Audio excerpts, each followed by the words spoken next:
다섯 번째 시간은 이민 정책의 변화를 설명하는 이론들에 대해서 살펴보도록 하겠습니다. 이 부분은 제가 2008년에 쓴 논문이 있는데요. 한국 이민 정책의 수렴 현상, 확대와 포섭의 방향으로 한국 사회학 논문집에 게재된 논문입니다.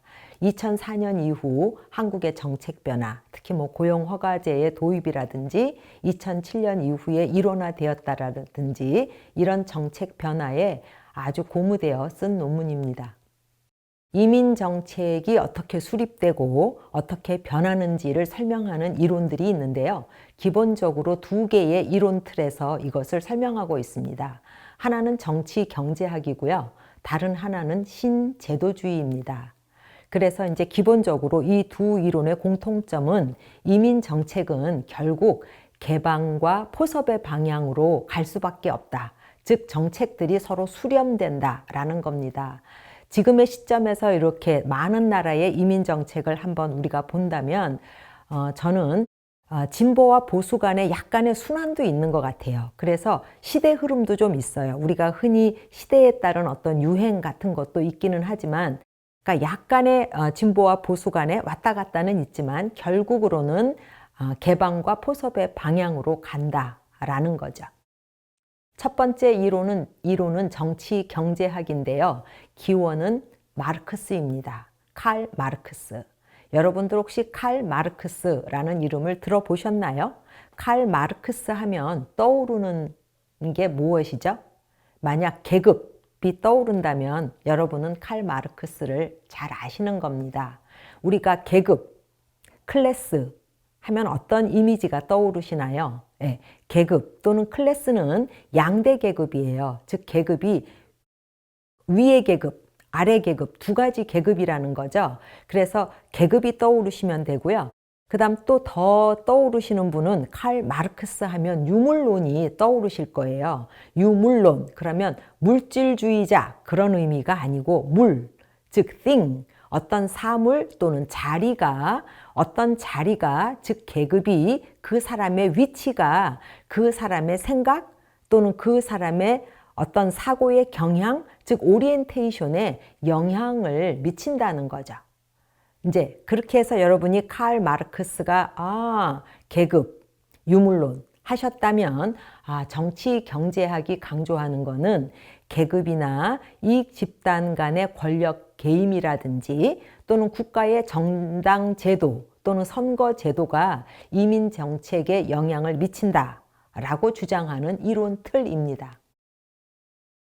정치 경제학에서는 이렇게 설명을 해요. 이민으로 이익을 보는 이익 집단이 이민 정책에 영향을 미치거나 또는 그 나라에 이제 정당들이 있는데 그 정당들이 대중의 이민 정서를 이용해서 당의 정치적 목적을 위해서 이민 정책을 활용한다는 거죠. 그래서 어떤 이민 정책이 선택되느냐는 그 나라의 정치 제도에서의 선거 전략하고 맞물려 있다라고 이제 설명을 해요. 정치경제학의 가장 대표적인 학자는 프리만이에요. 게리 프리만이라는 사람인데 미국의 정치경제학자죠. 그래서 정당의 고객 정치 모델로 이제 이민 정책이 어떻게 변화하느냐를 이제 설명해요. 그래서 이민 유입국을 이 프리만은 전통 이민국가, 초청 노동자 유입국가, 그다음에 남유럽 국가 이렇게 세 가지로 나누고 이들 세 유형의 이제 국가들이 어떻게 이민 정책이 변화해 갔느냐를 그 각 나라의 이익 집단 간의 권력 게임으로 설명을 하고 있어요. 자유민주 국가의 특성은 세 가지인데 첫 번째는 자유주의 헌법이 반드시 있다. 그 다음에 두 번째는 경쟁적인 정당 제도가 있다. 세 번째는 정기적인 선거를 거친다. 그래서 대표적인 이익 집단이 개인 투표자인 국민, 그 다음에 조직화된 집단, 즉 기업이 가장 대표적이겠죠. 그런데 개인 투표자, 즉 국민은 이민 현상에 좀 무관심해요. 그런데 집단, 즉 기업은 조직화되어 있기 때문에 특히 기업이 이민으로 이득을 보잖아요. 그러니까 더 조직화가 잘 돼서 어떤 푸시를 한다거나 뭐 로비를 한다거나 이런 걸 한다라는 거죠. 그 다음에 정치경제학에서는 국가가 이러한 국민과 기업 사이에서 중재를 하는 것으로 이제 봐요. 그래서 정치경제학이 말하는 그 유명한 말은 이민은 이익은 집중되고 비용은 분산되는 현상이므로 이민에 의해서 아주 직접적으로 이익을 보는 그 집단, 즉 기업이 비용을 지불해야 되는 집단, 국민보다 더 조직화되는 경향이 있다. 그래서 이익을 보는 집단의 가장 대표적인 것은 기업, 그 다음에 이민자와 그 가족, 이민으로 비용을 지불해야 되는 집단은 특히 이민자하고 경쟁해야 되는 사회의 하류층 또는 일반 국민이다 라고 이제 보죠. 그런데 사회의 하류층 또는 일반 국민은 이민에 대해서 종종 무관심하다는 거예요. 그래서 관심이 없고, 그런데 이익을 보는 사람들은 아주 조직화돼서 더 이민 정책이 확대의 방향으로 가도록 영향을 미친다는 거죠. 예를 들면 전통 이민국가, 예를 들면 미국이라도 초기에는 이민을 반대하는 집단은 노동조합이에요. 그런데 노조는 시기가 지나면 이민자를 보호하고 지지하는 방향으로 선회하는 경향이 있다는 거죠. 그런데 처음부터 이민을 찬성하는 집단은 이제 미국 같으면 사용자 집단이거나 즉 기업이거나 또는 인종 집단, 미국에는 뭐 아프로 아메리칸 집단도 있을 거고 라티노 집단도 있을 거고 그러한 인종 집단이 이제 찬성을 하고 그다음에 시민단체들이 이제 찬성을 하겠죠. 그래서 정당들은 선거표를 의식해서 무관심한 국민들 하나하나의 표보다는 이런 집단의 표가 한꺼번에 훨씬 크잖아요. 그러므로 이런 조직화된 집단의 눈치를 볼 수밖에 없다. 그래서 결국 이민은 확대 정책으로 갈 수밖에 없다라고 이제 설명을 하는 거죠.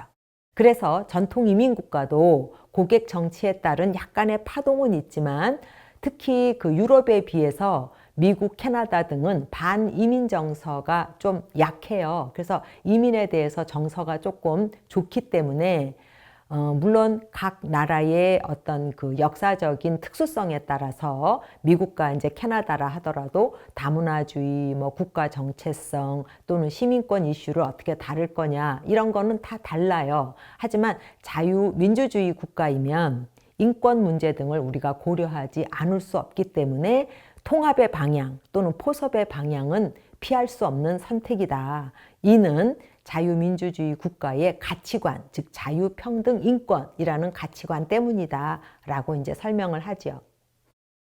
그러면 이제 신제도주의를 한번 살펴볼까요? 신이라는 말이 붙었으니까 new 또는 네오지요. 그러므로 과거의 제도주의를 약간 더 수정했다라고 보시면 돼요. 그러니까 제도주의 또는 신제도주의의 기원은 누구냐면 막스 베버예요. 그러면 막스 베버 하면 또 떠오르는 게 뭐죠? 아까 우리가 마르크스 하면 떠오르는 게 계급이었다면 막스 베버 하면 떠오르는 거는 계층이에요. 그러면 계층과 계급이 어떻게 달라요? 계급 그러면 클래스니까 양대 계급 딱 떠오르는데 계층 하면 일단 층이 많아요. 예, 층이 많아요. 그래서 베버라는 사람은 마르크스가 계급을 너무 양대 계급으로 결국은 둘로 갈 수밖에 없다라는 것을 비판하고 아니다. 계층은 층이 여러 개일 수도 있다. 일단 우리 중류층이 있잖아요. 상류층, 중류층, 하류층 해도 3개죠. 또 우리 보통 설문조사 가면 상상, 상하, 중상, 중하, 하상, 하하 해서 6개 계층도 가능해요. 더 쪼개질 수도 있어요. 그래서 이렇게 층이 많을 수 있다라는 게 이제 가장 중요한 특징이고요. 두 번째 베버 하면 떠올라야 되는 게 관료제예요. 그러면 관료제라는 것이 이제 이 신제도주의 이론하고 굉장히 관계가 있는 이론인데요. 관료제 들어보셨죠? 관료제 하면 어떤 이미지가 떠오르시나요?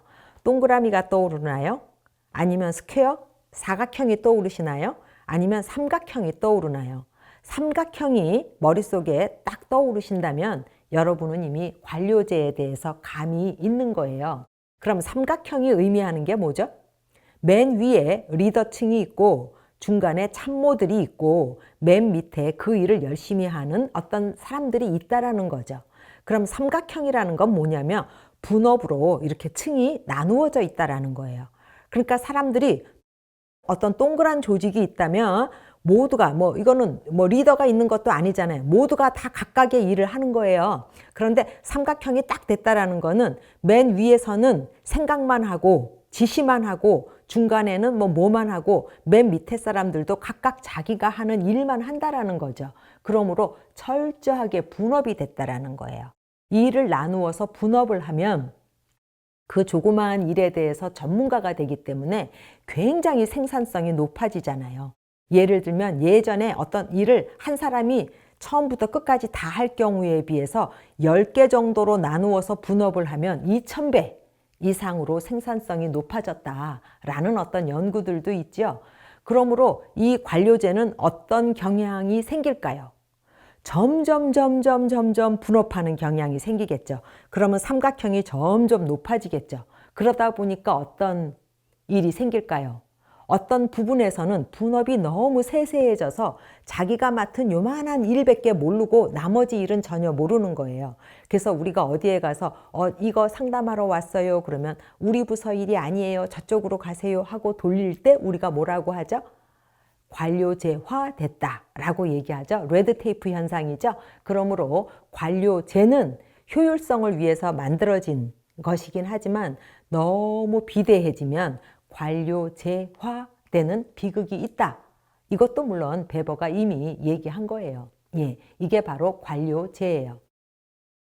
그러면 신제도론의 핵심은 이러한 제도 간에서 전문성을 가지고 서로 경쟁하는 것, 각축하는 것 때문에 이민 정책이 이제 변화한다라고 설명을 해요. 정치 경제학에서 국가를 이해 집단 간의 그 권력 게임을 이렇게 중재하는 하나의 통일체로 봤다면 신제도주의에서는 국가란 하나의 통일된 통일체가 아니다. 일단 봐라. 삼권 분립 있지 않냐. 그러니까 입법, 사법, 행정 등 다양한 제도로 이루어진 복합체고요. 또 입법부 안에서도 또는 정부 안에서도 여러 부처가 있죠.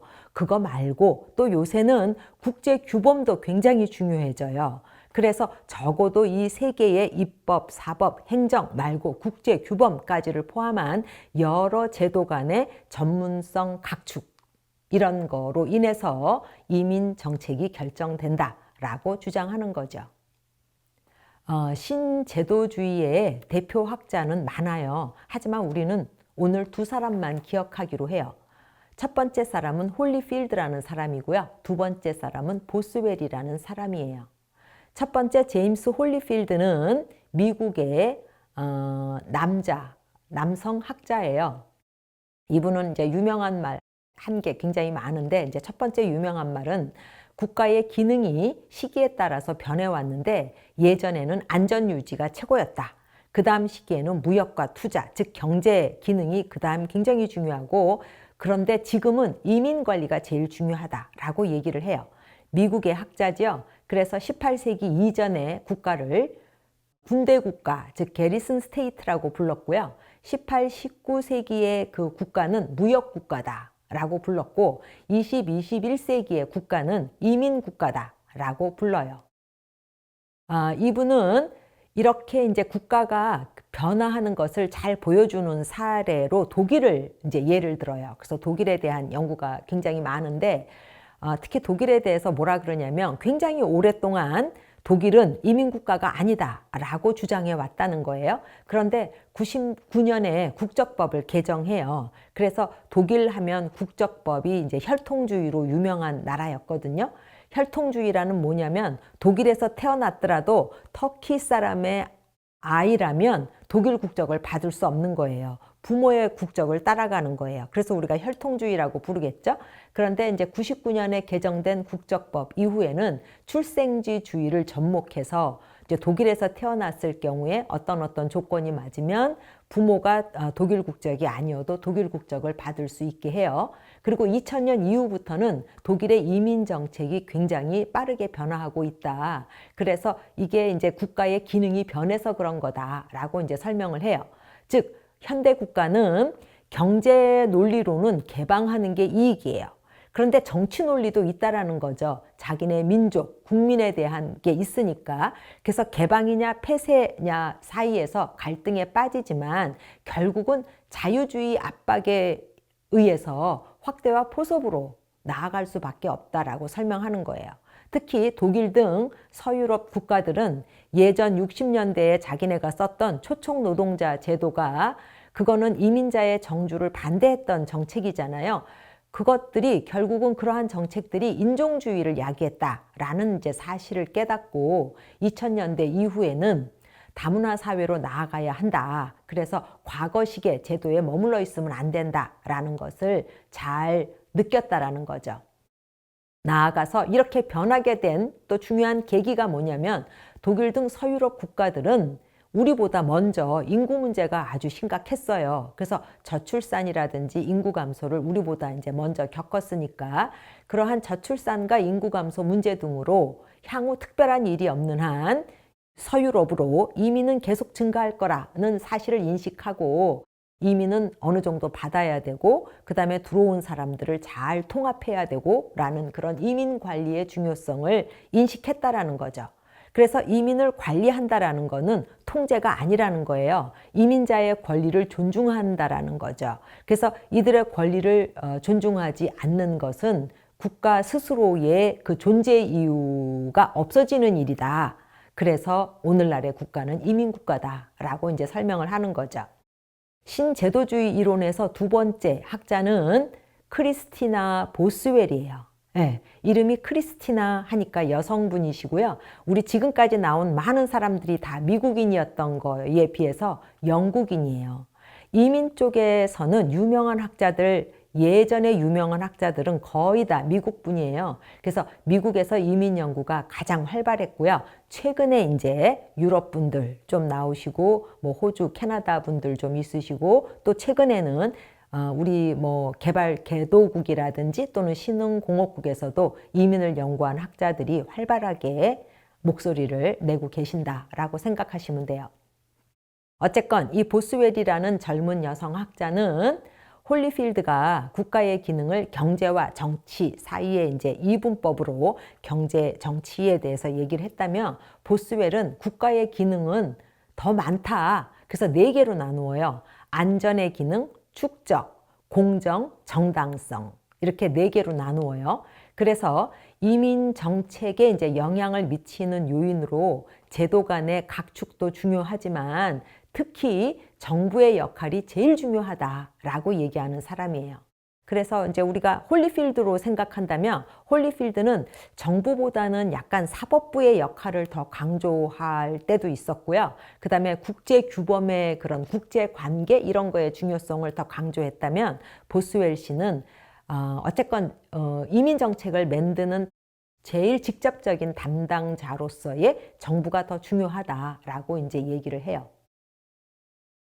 그러면 이제 이론을 간단하게 한번 정리를 해보자면 정치 경제학은 마르크스의 뿌리를 뒀고 신제도주의는 막스 베버의 관료제의 이제 그 뿌리를 뒀다. 그래서 정치 경제학으로는 프리만 한 사람만 기억을 하셔도 신제도주의와 관련해서는 홀리필드와 보스웰 두 분 다 기억하자라는 거고요.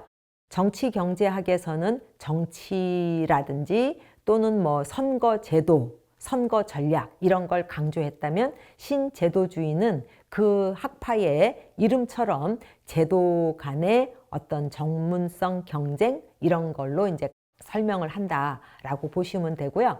한쪽에서는 국가를 하나의 통합체로 보는 것에 비해서 다른 신제도주의에서는 국가가 그렇게 하나의 통일체가 아니다. 국가 자체가 굉장히 복합체다라고 이제 설명을 하죠.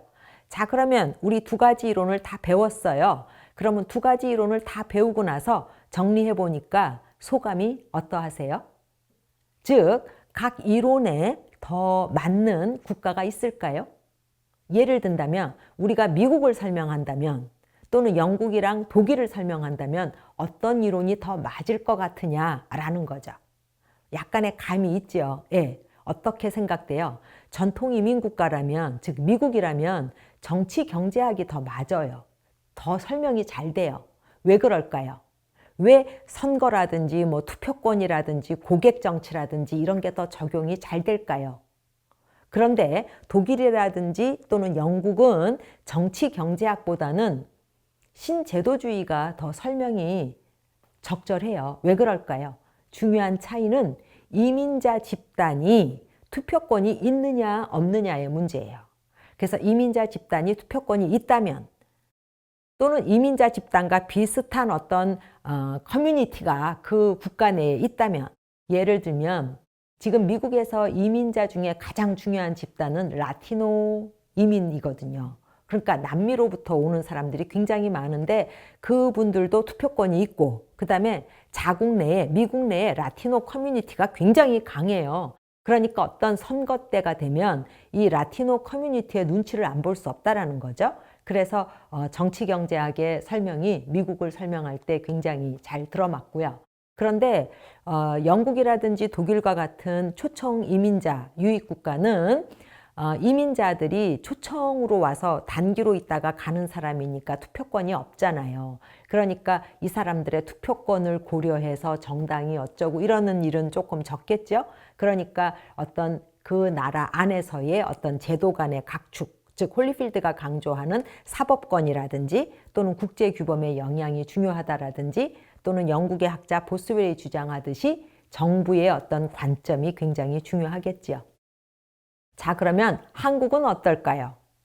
예, 한국도 미국보다는 우리가 정주 이민자를 염두에 둔 정책이 아니고 잠깐만 왔다가 가라라는 어떤 단기 이민자를 위한 초청 노동자 제도였잖아요. 그렇고 이민자 집단 커뮤니티가 그렇게 발달되어 있지는 않고 또 이분들도 투표권이 없고, 그러니까 우리가 정치경제학보다는 신제도주의 이론이 더 잘 적용되겠죠? 예, 맞습니다.